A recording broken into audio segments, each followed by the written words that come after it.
எனக்கு ஒரு நண்பர் இருந்தார். அவர் ஸ்கூல் டேஸ்லேயே அவர் எனக்கு ஐஸ்கிரீம், மாங்கா பத்த இப்படி எதையாவது ஸ்கூலை விட்டு போகும்போது இருவரும் சாப்பிட்டுக் கொண்டே வருவோம்.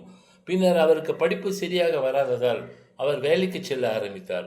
அவ்வாறு வேலைக்கு செல்லும் காலத்திலே என்னை ஹோட்டலுக்கு கூட்டின்னு கொண்டு போய், அங்கு சம்சா என்று என்னெல்லாமோ வாங்கி கொடுத்து, "சாப்பிடுடா, சாப்பிடுடா" என்று சொல்லி சந்தோஷப்படுவார்.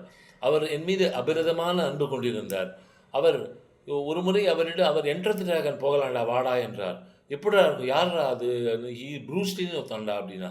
நான் உடனே கேட்டேன், அப்படியா? எப்புட்றா இருப்பான் அந்த ப்ரூஸ் லீன்னு? உன்ன மாரி தான்டா இருப்போன்னு.